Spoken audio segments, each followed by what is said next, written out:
ଆମେ ଯେଉଁ ମାଟି ଉପରେ ପ୍ରତିଦିନ ଚାଲୁଛେ କେବେ ଏକ ମୁହୂର୍ତ୍ତ ଅଟକି ଭାବିଛେ କି ତା ସହିତ ଆମର ଏକ କେତେ ଗଭୀର ସମ୍ପର୍କ ରହିଛି?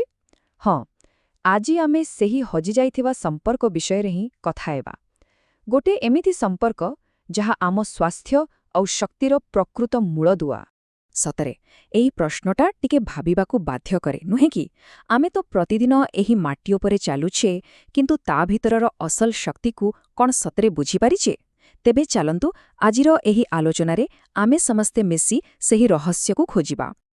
ତେବେ ଏହି ସମ୍ପର୍କକୁ ଭଲ ଭାବରେ ବୁଝିବା ପାଇଁ ଆସନ୍ତୁ ଟିକେ ସମୟ ପଛକୁ ଯିବା। ଦେଖିବା ଆମ ପୂର୍ବଜମାନେ ପୃଥିବୀକୁ କେମିତି ଦେଖୁଥିଲେ। ଆଉ ଜାଣନ୍ତି, ଏହାର ଉତ୍ତରଟା ଲୁଚି ରହିଛି ପୃଥିବୀର ସେହି ଶକ୍ତିଶାଳୀ ନାମଗୁଡ଼ିକ ଭିତରେ। ଆସନ୍ତୁ ସବୁଠାରୁ ପ୍ରଚଳିତ ନାମରୁ ହିଁ ଆରମ୍ଭ କରିବା। ପୃଥିବୀ। ଏହାର ଅର୍ଥ ଜାଣନ୍ତି କ'ଣ? ବିଶାଳ। ଭାବିଲେ ଆଶ୍ଚର୍ଯ୍ୟ ଲାଗେ, କେବଳ ଗୋଟିଏ ଶବ୍ଦ, ଆଉ ସେଥିରେ ହିଁ ଏହାର ସେହି ଅକଳ୍ପନୀୟ ବିରାଟତା ଆଉ ମହାନତା ଲୁଚି ରହିଛି। କିନ୍ତୁ କଥାଟା କେବଳ ପୃଥିବୀରେ ସରିନି। ତାଙ୍କୁ ଧରିତ୍ରୀ ବି କୁହାଯାଏ, କାହିଁକିନା ସେ ଆମ ସମସ୍ତଙ୍କୁ ଧାରଣ କରିଛନ୍ତି। କ୍ଷମା, କାରଣ ଆମେ କେତେ କ'ଣ ଭୁଲ କରୁ ଆଉ ସେ ସବୁକୁ କ୍ଷମା କରିଦିଅନ୍ତି। ରତ୍ନଗର୍ଭା, କାରଣ ତାଙ୍କ ଗର୍ଭ ଭିତରେ ତ ଅମୂଲ୍ୟ ରତ୍ନ ଆଉ ଖଣିଜ ଭରି ରହିଛି। ଆହୁରି ମଧ୍ୟ ରସା ଆଉ ଅମୃତା। ଏମିତି ପ୍ରତ୍ୟେକଟି ନାମ ପଛରେ ଆମ ପୂର୍ବଜମାନଙ୍କର କେତେ ଗଭୀର ସମ୍ମାନ ଆଉ ବୁଝାମଣା ଥିଲା ତାହା ସ୍ପଷ୍ଟ ଜଣାପଡ଼ୁଛି। ତେବେ କଥାଟା ଖାଲି ନାଁରେ ସୀମିତ ନାହିଁ। ଆମ ସୃଷ୍ଟିର କାହାଣୀରେ ପୃଥିବୀଙ୍କୁ ମାନବ ଜାତିର ପ୍ରକୃତ ମାତା ବୋଲି କୁହାଯାଇଛି। ଆଉ ମନେ ରଖିବାକୁ ହେବ, ଏହା କେବଳ ଏକ କଳ୍ପନା ବା ରୂପକ ନୁହେଁ, ବରଂ ଏହା ପଛରେ ଏକ ଗଭୀର ଦାର୍ଶନିକ ସତ୍ୟ ଲୁଚି ରହିଛି। ଏଠି ଟିକେ ନଜର ପକାନ୍ତୁ। ତୈତ୍ତିରୀୟ ଉପନିଷଦ ଅନୁସାରେ ସୃଷ୍ଟିର କ୍ରମ କେମିତି ହୋଇଛି ଦେଖନ୍ତୁ। ପରମାତ୍ମାଙ୍କଠାରୁ ଆକାଶ, ଆକାଶରୁ ବାୟୁ, ବାୟୁରୁ ଅଗ୍ନି, ଅଗ୍ନିରୁ ଜଳ, ଆଉ ତାପରେ ଯାଇ ପୃଥିବୀର ଉତ୍ପତ୍ତି। କିନ୍ତୁ ସବୁଠୁ ଗୁରୁତ୍ୱପୂର୍ଣ୍ଣ କଥାଟା ଏହାପରେ ଆସୁଛି। ସେହି ପୃଥିବୀରୁ ହିଁ ଆସିଲା ବନସ୍ପତି, ବନସ୍ପତିରୁ ଅନ୍ନ, ଆଉ ସେହି ଅନ୍ନରୁ ହିଁ ମଣିଷର ସୃଷ୍ଟି। ଏହାର ଅର୍ଥ କ'ଣ? ଏହାର ଅର୍ଥ ହେଲା ଆମେ ସିଧାସଳଖ ଭାବରେ ପୃଥିବୀରୁ ହିଁ ଜନ୍ମ ନେଇଛେ। ସେଥିପାଇଁ ତ ଆମେ ତାଙ୍କୁ ମା ବୋଲି କହୁଁ। ଆଉ ଏହା କେବଳ କହିବା କଥା ନୁହେଁ, ଏହା ହିଁ ବାସ୍ତବିକତା। ଏପରିକି ଆମ ଶାସ୍ତ୍ରରେ ତାଙ୍କ ମାଟିକୁ ଗଙ୍ଗାଜଳ ଭଳି ପବିତ୍ର ବୋଲି କୁହାଯାଇଛି। ତେଣୁ ଏହି ମା ଆଉ ପିଲାର ସମ୍ପର୍କ କେତେ ଅଟୁଟ ତାହା ଏଥିରୁ ସହଜରେ ଅନୁମାନ କରାଯାଇପାରେ। କିନ୍ତୁ ଗୋଟେ ପ୍ରଶ୍ନ ଆସୁଛି, ଯଦି ଏ ସମ୍ପର୍କ ଏତେ ପବିତ୍ର, ଏତେ ଗଭୀର, ତେବେ ଆମେ ଏଥିରୁ ଏତେ ଦୂରେଇ ଗଲୁ କେମିତି? କାହିଁକି? ଆସନ୍ତୁ ଏବେ ଦେଖିବା ଆଧୁନିକତାର ସେହି ଅଭିଶାପ ବିଷୟରେ, ଯାହା ଆମକୁ ଆମ ନିଜ ମାଠାରୁ ହିଁ ଅଲଗା କରିଦେଇଛି। ଏଠି ଦେଖନ୍ତୁ, ଦୁଇଟି ଅଲଗା ଅଲଗା ଜୀବନଶୈଳୀ। ଗୋଟିଏ ପଟେ ଅଛି ପ୍ରକୃତି ସହିତ ଜୀବନ, ଆମ ପୂର୍ବଜମାନଙ୍କ ଭଳି ଯେଉଁମାନେ ମାଟି ସହ ସିଧାସଳଖ ଯୋଡ଼ି ହୋଇ ରହୁଥିଲେ। ଫଳରେ ସେମାନେ ଶକ୍ତିଶାଳୀ ଆଉ ସୁସ୍ଥ ଥିଲେ। ଆଉ ଅନ୍ୟପଟେ ପ୍ରକୃତି ବିନା ଜୀବନ, ଆମର ଆଜିର ଜୀବନ। ଜୋତା, ଚେୟାର, ବିଛଣା ସବୁକିଛି ଆମକୁ ମାଟିଠାରୁ ଦୂରେଇ ରଖୁଛି। ଆଉ ଏହାର ପରିଣାମ? ଦୁର୍ବଳତା, ରୋଗ ଆଉ ଅକାଳ ମୃତ୍ୟୁ।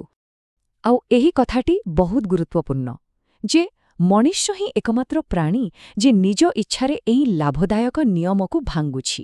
ଆମେ ନିଜେ ହିଁ ଆମ ସ୍ନେହମୟୀ ମା'ଙ୍କଠାରୁ ଦୂରେଇ ଯାଉଛୁ ଆଉ ତାଙ୍କ ଆଶୀର୍ବାଦରୁ ବଞ୍ଚିତ ହେଉଛୁ। ତେଣୁ ଆମର ଯେତେ ଦୁଃଖ ଆଉ ରୋଗ, ସେ ସବୁ ଏହି ବିଚ୍ଛେଦର ହିଁ ସିଧାସଳଖ ପରିଣାମ। ଗୋଟିଏ ବହୁତ ସୁନ୍ଦର କଳ୍ପନା ଅଛି। ମଣିଷକୁ ଏକ ଚଳନ୍ତା ଗଛ ବୋଲି ଭାବନ୍ତୁ। ଠିକ୍ ଯେମିତି ଗୋଟିଏ ଗଛ ମାଟିରୁ ଅଲଗା ହୋଇ କେବେ ବି ବଞ୍ଚିପାରିବନି, ଠିକ୍ ସେମିତି ଆମେ ମଧ୍ୟ ପୃଥିବୀଠାରୁ ଅଲଗା ହୋଇ ଶାନ୍ତି ଆଉ ସ୍ୱାସ୍ଥ୍ୟ ପାଇପାରିବା ନାହିଁ। ଆମର ଚେର ହେଉଛି ଆମର ପାଦ, ଆଉ ଆମକୁ ବଞ୍ଚିବା ପାଇଁ ସେହି ମାଟିର ସ୍ପର୍ଶ ଦରକାର। ତେବେ ଏତେ ସବୁ ସମସ୍ୟା ପରେ ଏହାର ସମାଧାନ କ'ଣ? ଆଉ ଖୁସିର କଥା ହେଉଛି, ଏହାର ସମାଧାନଟା ଆଶ୍ଚର୍ଯ୍ୟଜନକ ଭାବେ ବହୁତ ହିଁ ସରଳ ଆଉ ସମସ୍ତଙ୍କ ପାଖରେ ଉପଲବ୍ଧ।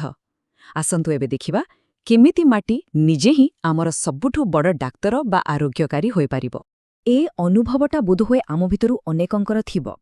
ଖାଲି ପାଦରେ ମାଟି ଉପରେ ଚାଲିଲେ ଯେଉଁ ଏକ ଅଜବ ଶାନ୍ତି ଆଉ ଆନନ୍ଦ ମିଳେ, ତାହା କୌଣସି ପକ୍କା ରାସ୍ତା କି ଦାମୀ ଜୋତା ଦେଇପାରିବ କି? କେବେ ନୁହେଁ। କାରଣ ଏହା ହେଉଛି ପୃଥିବୀ ସହିତ ଆମର ସିଧାସଳଖ ସଂଯୋଗର ଏକ ତତ୍କାଳ ଅନୁଭବ।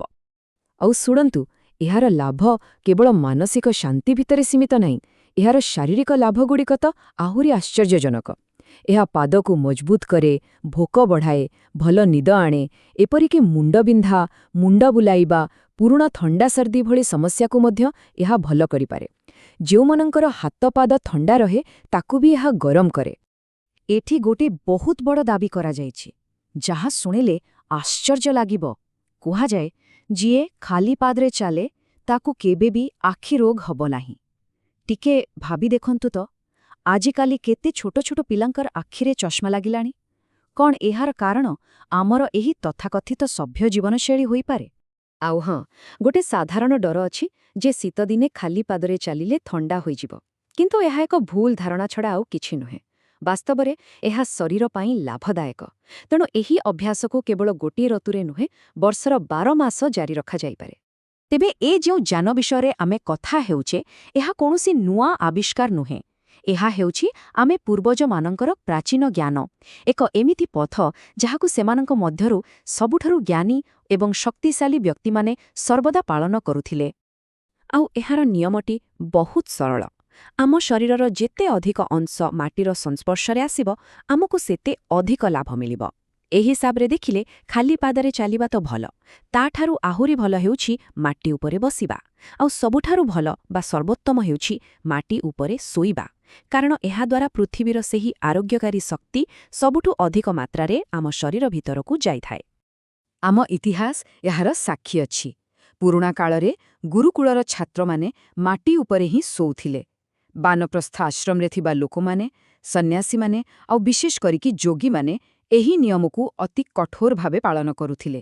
ଆଉ ସେଥିପାଇଁ ହିଁ ସେମାନେ ଅଦ୍ଭୁତ ଶାରୀରିକ ଓ ଆଧ୍ୟାତ୍ମିକ ଶକ୍ତିର ଅଧିକାରୀ ହୋଇପାରୁଥିଲେ। ଆଉ ଏହାର ସବୁଠାରୁ ଶକ୍ତିଶାଳୀ ଉଦାହରଣ ଆଉ କିଏ ହୋଇପାରିବେ? ସ୍ୱୟଂ ପ୍ରଭୁ ଶ୍ରୀରାମ। ତାଙ୍କ ବନବାସର ସେହି 14 ବର୍ଷ ସେ କେବଳ ମାଟି ଉପରେ ହିଁ ଚଲିଥିଲେ, ମାଟି ଉପରେ ବସୁଥିଲେ ଆଉ ମାଟି ଉପରେ ହିଁ ଶୋଉଥିଲେ। କୁହାଯାଏ, ପୃଥିବୀ ସହିତ ଏହି ନିରନ୍ତର ସଂଯୋଗ ହିଁ ତାଙ୍କୁ ସେହି ଅପାର ଶକ୍ତି ଦେଇଥିଲା, ଯାହା ବଳରେ ସେ ମହାପରାକ୍ରମୀ ରାବଣଙ୍କ ମଧ୍ୟ ପରାସ୍ତ କରିପାରିଥିଲେ। ତେବେ ଶେଷରେ ଏହି ଗୋଟିଏ ପ୍ରଶ୍ନ ମନକୁ ଆସୁଛି, ଆମେ କ'ଣ ଆମ ପୂର୍ବଜମାନଙ୍କର ସେହି ଶକ୍ତି, ସେହି ସ୍ୱାସ୍ଥ୍ୟ ଆଉ ସେହି ଦୀର୍ଘ ଜୀବନର ଏତେ ସରଳ କିନ୍ତୁ ଶକ୍ତିଶାଳୀ ରହସ୍ୟକୁ ସତରେ ଭୁଲି ଯାଇଛେ? ବୋଧହୁଏ ଏବେ ସମୟ ଆସିଯାଇଛି ଆମ ମାତା ପୃଥିବୀ ସହିତ ପୁଣି ଥରେ ଯୋଡ଼ି ହେବାର।